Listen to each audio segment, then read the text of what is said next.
제 아버님께서는 제가 어렸을 때 야채 도매를 하신 적이 있습니다. 어떤 때는 돈이 되기도 하고 어떤 때는 돈이 안 되기도 했습니다. 기억에 남는 것은 김장철이 돌아오면 배추나무를 밭대기로 사시는데 돈을 지불한 다음에 혹한이 갑자기 몰려오면 무와 배추가 뽑기도 전에 밭에서 얼어 죽습니다. 그러면 다 날리고 마는 것입니다. 저는 늘 아버지가 집에 도달하셔서 전대를 턱 내려놓을 때 오늘은 전대 두께가 어떤가 거기 관심을 가졌습니다.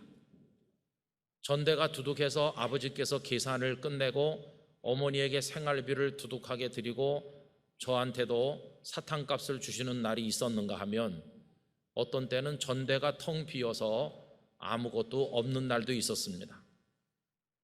그리고 그런 날은 종종 아버지 어머니께서 부부싸움을 하는 걸 옆에서 지켜보기도 했습니다. 그리고 그 무거운 분위기가 제 어린 마음에까지 옮겨지곤 했던 일이 생각이 듭니다. 저는 인생의 고뇌를 그때부터 배우기 시작한 것 같습니다. 그런데 참 이해가 안 되는 일이 하나 있었는데 오늘 우리처럼 한 해 절반쯤 살거나 아니면 연말쯤 되면 부모님은 여기까지 잘 살게 하신 하나님께 감사드립니다 하면서 감사헌금을 드리시곤 했다는 것입니다.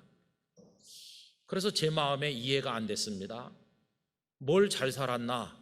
어떤 때는 아버지 전대가 텅 비어서 아무것도 없었던 날도 많았고 아버지 어머니가 부부싸움을 하신 날도 많았고 나는 울면서 잠자리에 든 날도 많았는데 뭘 잘 살았다고 하는지 잘 이해가 안 됐습니다.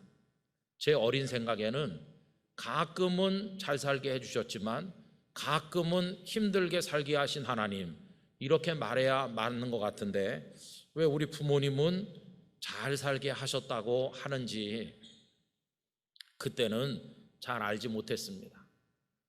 그런데 여러분 철이 들어서 좀 뭘 알게 되니까 부모님의 마음을 깨닫게 되었습니다. 하루하루에 벌어지는 여러 가지 일들은 화가 나는 일도 있고 상실하는 일도 있고 얻기도 하고 기쁘기도 하고 다양한 일들이 교차되면서 우리 곁을 지나가지만 그 지나간 세월을 전체적으로 놓고 보니 걸어가는 방향이 틀리지 않았고 하나님의 손 붙들고 있으니 잘 산 게 틀림없다는 생각을 하게 되었습니다. 여러분 6개월을 끝내는 오늘 우리는 지금 이 자리에 이렇게 건재하여 하나님 앞에 예배를 드리고 있으니 이 한 가지 사실만으로도 우리는 잘 산 게 아니겠습니까?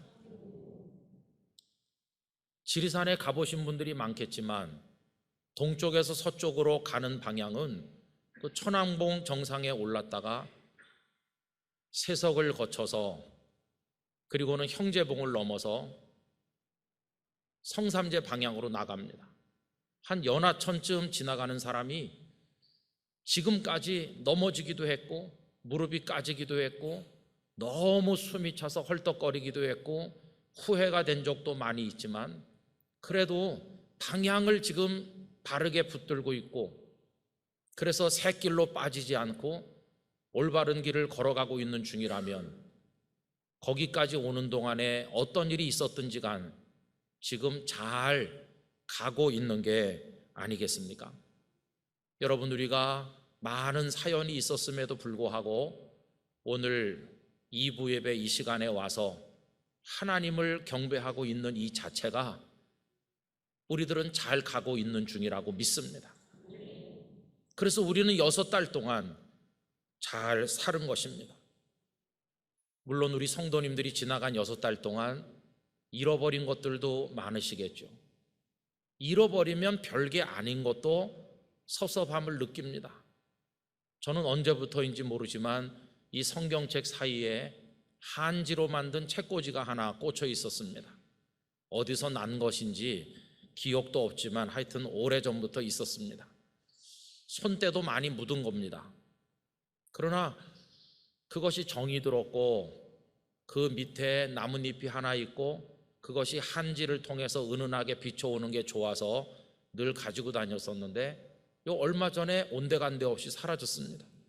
그래서 어디 있나 하면서 수도 없이 이렇게 해보고 가방 속에 떨어졌나 하고 가방을 탈탈 털어서 이렇게 해봐도 그게 없다는 사실을 확인했을 때 마음 한구석이 허전한 걸 느꼈습니다. 그런데 여러분, 그 책꽂이 하나, 그 책갈피 하나 잃어버린 게 저의 인생 전체에 뭐 그렇게 영향이 있겠습니까? 아무 영향이 없습니다. 저는 여전히 오늘도 이 자리에 있고 여기서 하나님 앞에 예배하고 있으니 아무 문제가 없지요. 그런데 우리 성도님들 중에는 책갈피 정도가 아니라 그보다 수억만 배 소중한 걸 잃어버리신 분들도 있을 것입니다. 그 상실 때문에 마음 아파하시고 얼마나 힘들게 이 6달을 살아오셨을까 하는 생각을 하면서 그 잃어버린 데 대한 하나님의 위로가 또 채워주시는 은혜가 함께 하시기를 바랍니다. 그러나 여러분, 그 상실과 아픔 때문에 무너지지는 않아야 될 것입니다. 우리 예수님은 십자가 위에서 모든 걸 다 잃은 분처럼 다 내놓으셨고 피 한 방울 물 한 방울 남김없이 다 쏟으셨지만, 그래서 그분의 존재가 무너진 것이 아니라 오히려 부활을 통해서 승리하셨고 영광과 존귀를 홀로 받는 분이 되신 것을 우리가 알고 있지 않습니까? 여러분, 여기까지 오는 동안 많은 사연이 있었지만 그 하루하루 동안에 있었던 기쁨과 슬픔, 상실과 어둠, 그 모든 것들의 이야기는 다 묻어두기로 하고 오늘 이 시점에 여기서 하나님을 경배할 수 있다는 이 한 가지 사실만으로도 하나님께 감사할 수 있기를 바랍니다. 우리들은 목표를 잃어버리지 않았습니다. 하나님의 손을 따라 그리고 하나님의 가리키는 방향을 보면서 저 영원한 천국을 바라보면서 지금 한 걸음씩 걸어가고 있으므로 우리는 결코 실패하지 않았습니다.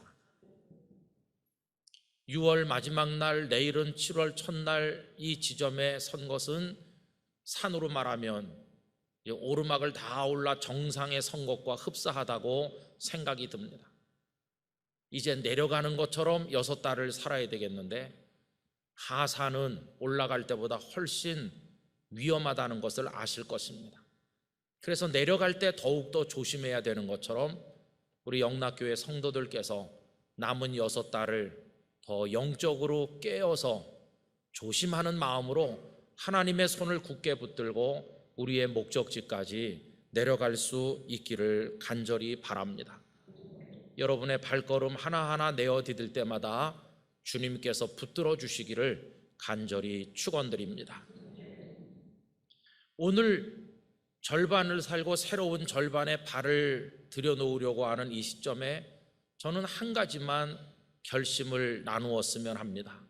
그것은 하반기 동안에 뭐 더 크게 성공을 하자든가 더 많은 걸 손에 움켜쥐도록 하자는 말씀을 드리는 게 아니라 하나님 그분 앞에서 영락교회 성도 한 분 한 분이 존귀한 인생을 살아가자 하는 말씀을 드리는 것입니다. 오늘 읽은 말씀은 그런 면에서 우리에게 영감을 주고 있다고 생각합니다. 오늘 본문에는 두 사람의 인물이 대조되어 등장하고 있습니다. 그 중에 한 사람은 남왕국 유다의 왕이었던 요아스라는 사람입니다. 여러분, 그때는 왕정 시대이기 때문에 왕인 그보다 더 높은 사람 없습니다. 그보다 더 부자인 사람 없습니다. 그보다 더 힘이 센 사람 없습니다. 그는 그 나라 안에서 최고였던 사람입니다. 그러나 그의 지위로 보면 그랬는지 모르지만 그의 인생으로 보면 그는 결코 최고가 아니었습니다.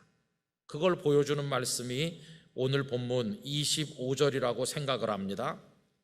요아스가 크게 부상하매 적군이 그를 버리고 간 후에 그의 신하들이 제사장 여호야다의 아들들의 피로 말미암아 반역하여 그를 그의 침상에서 쳐 죽인지라. 다윗성에 장사하였으나 왕들의 묘실에는 장사하지 아니하였더라. 여러분, 그는 왕입니다. 그러므로 그가 죽고 나면 당연히 왕들의 묘실에 들어가는 게 맞습니다. 그런데 오늘 말씀은 그가 왕이었지만 죽은 이후에 왕들의 묘실에 들어가지 못했다고 말씀하고 있습니다. 살아있는 동안에는 왕이었는지 모르지만 죽고 난 이후에 그는 왕으로 대접받지 못하는 초라한 존재가 되었습니다.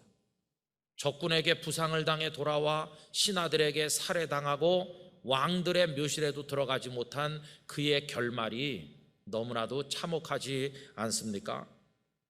그런데 여러분, 본문에 또 한 사람이 등장을 하고 있는데 그는 여호야다라고 하는 제사장이십니다. 이분은 왕이 아닙니다.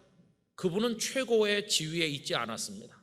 그러나 여호야다가 세상을 떠난 이후에 사람들은 그를 왕들의 묘실에 장례하였습니다. 오늘 본문 16절 다 같이 읽어보도록 하십시다. 무리가 다윗성 여러 왕의 묘실 중에 장사하였으니 이는 그가 이스라엘과 하나님과 그의 성전에 대하여 선을 행하였음이더라. 아멘. 여러분, 이 요아스와 여호야다 두 사람 가운데 존귀하게 대접받은 사람은 도대체 누구이겠습니까? 로빈 샤르마라고 하는 사람이 이런 이야기를 남겼습니다. 얘야, 내가 태어날 때 너는 울었지만 사람들은 너의 탄생으로 인하여 기뻐했었단다. 언젠가 내가 죽으면 사람들은 울겠지만 너는 기뻐할 수 있도록 사는 날 동안에 살아라. 여러분, 사람의 인생은 그가 죽은 이후에 제대로 평가됩니다. 당사자가 살아있는 동안에는 사람들이 말을 아낍니다. 왜냐하면 그 남은 시간 동안에 그의 인생이 어떻게 될는지 알 수 없기 때문일 뿐만 아니라 그의 위세가 여전한 동안에는 함부로 입을 열기가 두렵기 때문입니다. 그러나 일단 그의 인생의 드라마가 끝나고 나면, 그가 차가운 시신이 되고 나면 사람들의 냉정한 평가가 내려지게 되는 게 아니겠습니까? 여기 요아스와 여호야다 죽고 나니까 한 사람은 왕이 아닌데도 왕의 묘실에 들어가 존귀한 대접을 받은 반면에 한 사람은 왕이었음에도 왕의 묘실에 들어가지 못하는 초라한 대접을 받은 것을 볼 수 있습니다. 성도 여러분, 우리가 살아감에 있어서 늘 잊어서는 안 될 것은 언젠가 우리의 삶이 끝난 그 다음에 하나님께서 나의 인생 드라마를 보시고 무엇이라고 말씀하실 것인가 하는 것입니다. 저는 우리 영락의 성도들이 하나님의 눈앞에 존귀히 여김받는 분들 되시기를 기원합니다. 그것이 우리에게 얼마나 중요한 주제인지 말로 다 알 수가 없는 것입니다. 그렇다고 한다면 여러분, 한 사람의 인생은 그 인생이 존귀한지의 그 여부는 무엇에 의해서 결정되는 것입니까? 그 사람의 지위, 그 지위가 수반하는 권력이나 재산이나 어떤 힘입니까? 성경은 그렇지 않다고 말씀합니다. 한 사람의 인생이 존귀한지 그렇지 않은지를 보여주는 것은 그가 하나님과 사람 앞에서 어떤 삶을 살았는지 그 삶에 의하여 결정이 된다는 것입니다. 그러면 이 여호야다와 요아스는 어떤 삶을 사는 것일까요? 먼저 우리가 여호야다 제사장의 이야기를 해보도록 하겠습니다. 이 요아스는 그 할머니가 아달랴라는 여자입니다. 아달랴는 아시는 대로 북왕국의 악한 왕 아합과 그 아내 이세벨 사이에서 태어난 공주로서 남왕국 여호사밧 왕의 며느리가 된 여인입니다. 세월이 많이 흘러서 아달랴의 아들 아하시야가 남왕국 유다의 왕이 되었는데 북왕국을 방문하러 갔다가 거기서 죽게 됩니다. 그러면 아달랴가 할 일이 무엇입니까? 아들이 죽었으니 손자들 중에서 똑똑한 사람을 골라서 후계를 잇도록 하는 게 할 일이 아니겠습니까? 그런데 아달랴는 끔찍하게도 손자들을 자기 손으로 다 죽이고 자기가 왕이 된 그런 간악한 여자입니다. 여러분, 이 세상에 손자를 죽이고 왕이 될 생각을 하는 여인이 어디 또 있겠습니까? 피비린내 나는 사륙이 아달랴의 손에 의해서 자행되던 그 끔찍한 날, 갓난아기가 하나 있었는데 그 아기가 바로 요아스입니다. 그 갓난아기를 죽음의 자리에서 구출해낸 사람 다름 아닌 제사장 여호야다였고, 인척으로 따지면 이 여호야다는 요아스의 고모부였습니다. 제사장 여호야다는 이 아기를 건져낸 다음에 아달랴가 통치하던 6해 동안 성전에서 은밀하게 숨겨 이 아기를 키웁니다. 그리고 7째 해가 되었을 때 목숨을 걸고 반정을 시도해서 아달랴를 권자에서 축출하여 몰아내고, 그리고 7살밖에 되지 않은 요아스를 왕의 자리에 앉게 함으로써 흐트러진 남왕국 유다를 정상화시킨 인물이 바로 이 제사장 여호야다입니다. 그는 요아스에게 생명의 은인일 뿐만 아니라 아버지 같은 존재였습니다. 어린 요아스 왕으로 하여금 하나님을 경외하는 법을 배우도록 가르쳤고, 하나님을 잘 경외하도록 인도했고, 그리고 결혼을 시켜서 아이를 낳게 하니 이 여호야다가 한 일은 아버지가 하는 일, 그 일을 다 했다는 것을 알 수가 있습니다. 그것에 관해서 역대하 24장 1절과 2절에 이렇게 나와 있죠.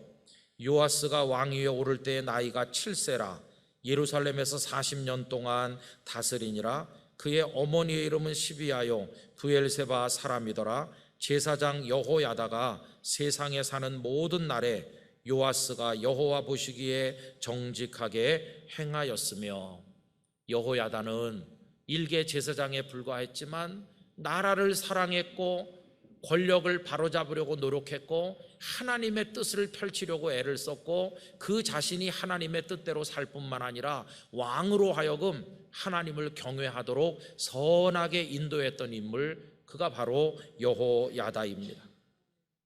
아까 읽은 말씀처럼 그는 이스라엘 백성들에 대해서나 하나님께 대해서나 하나님의 성전에 대해서 자기의 본분을 다함으로써 선을 행한 거룩한 삶을 살아냈습니다. 반면에 요아스 왕은 어떤 삶을 살았을까요? 그렇게 여호야다에게 생명을 건진받고 사랑을 입어 성장하여 왕의 자리에 오른 그는 여호야다가 세상을 떠나자 그 은혜를 깡그리 망각하였습니다. 아부하는 신하들과 손을 맞춰 우상 숭배자가 되었고 하나님을 경외하는 길에서 떠나게 됩니다. 하나님께서 진노하셨지만 그래도 기회를 주시기 위해서 선지자들을 계속 보냈습니다. 그러나 듣지 않았습니다. 마지막에 하나님께서는 그 생명의 은인인 여호야다의 아들이 가서 말하면 듣겠지, 이런 기대를 가지시고 여호야다의 아들 스가랴를 보냈지만, 이번에는 악에 악을 더하여 그 스가랴를 다른 데서도 아닌 거룩한 하나님의 성전 뜰에서 돌로 쳐서 죽이는 악행을 저지르게 됩니다. 여러분, 그의 악행에 관해서 18절 19절이 기록하고 있지 않습니까? 이에 하나님의 영이 제사장 여호야다의 아들 스가랴를 감동시키심에 그가 백성 앞에 높이 서서 그들에게 이르되, 하나님이 이같이 말씀하시기를 너희가 어찌하여 여호와의 명령을 거역하여 스스로 형통하지 못하게 하느냐 하셨나니, 너희가 여호와를 버렸으므로 여호와께서도 너희를 버리셨느니라 하나, 무리가 함께 꾀하고 왕의 명령을 따라 그를 여호와의 전뜰 안에서 돌로 쳐 죽였더라. 이렇게 되어 있습니다. 이 요아스는 여호와 하나님만 떠난 것이 아니라 은혜를 원수로 갚는 악한 삶을 살았던 것을 볼 수가 있다는 것입니다. 여러분, 한 사람을 존귀한지 그렇지 않은지를 평가하는 기준이 그의 지위나 그 지위가 수반하는 권력이나 재물에 있는 게 아님을 앞에서도 말씀드리면서, 하나님 앞에서 어떤 삶을 사느냐가 중요하다고 말씀드리지 않았습니까? 그런데 오늘 우리 사회 병폐가 어디 있는가? 이 사실을 모르는데 그 병폐가 있습니다. 우리 주변에 보세요. 어떤 사람이 갑자기 지위가 높아지는 일을 만나면 사람들은 그 앞에 가서 고개를 숙입니다. 그러나 생각을 해보면 한 사람의 인생을 구성하는 많은 요소들 중에 단 하나, 그 지위가 높아졌을 뿐이지 나머지는 다 그대로입니다.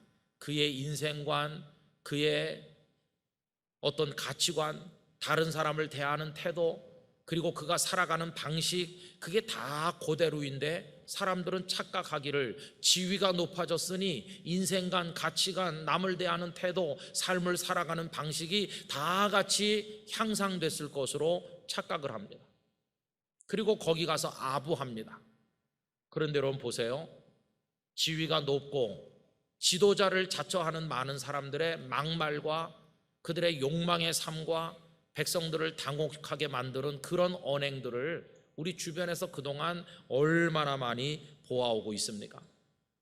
세상 사람들 앞에서는 지위나 신분이나 어떤 가진 것이나 어떤 위세가 자신의 인생을 돋보이게 만들 수 있고 사람들의 눈을 현혹시킬 수 있을는지 모르겠지만 여러분, 하나님께서는 결코 그런데 속는 분이 아니십니다. 하나님의 시선은 언제나 그가 하나님 앞에서 어떤 삶을 살고 있는가, 거기에 관심이 있으시다는 것을 잊어서는 안 될 것입니다. 성도 여러분, 우리의 한편의 드라마 같은 인생이 끝나고 나면 그때 중요한 것은 하나님께서 우리의 삶을 두고 무엇라고 말씀하실까? 바로 그것이 아니겠습니까? 말석에 앉아있지만 왕보다 더 빛나는 인생을 사는 사람이 있는가 하면 왕의 자리에 앉아있지만 종보다도 더 초라한 인생을 사는 사람이 얼마나 많이 있습니까? 저는 우리 영락교회 성도들이 이 세상에서의 신분과 지위, 위세와 소유와 그런 것들이 어떻든지 간에 하나님 앞에서 빛나는 인생, 하나님께서 존귀하다고 칭찬하는 삶을 살아가시게 되기를 간절히 기원하는 것입니다. 우리 그런데 현혹되지 맙시다. 사람들이 관심 가지는 것에 매달려서 그런 것들을 얻었다고 교만하지도 말고 좀 잃었다고 주저앉지도 말고 작은 일들에 일희일비하지 말고 성경이 가르치고 있는 하나님의 진리를 따라 묵묵하게 한 걸음씩 한 걸음씩 하나님께서 가르쳐 보이시는 저 영원한 천국이라는 목적지를 향해 담담하게 걸어 나가게 되기를 간절히 바랄 뿐입니다. 사람들의 평가에 동요되지 맙시다. 그저 하나님께서 나를 향해 무엇라고 말씀하실 것인가, 거기에만 우리의 마음을 기울여서 하나님께서 기뻐하시는 인생을 살아가도록 힘쓰십시다.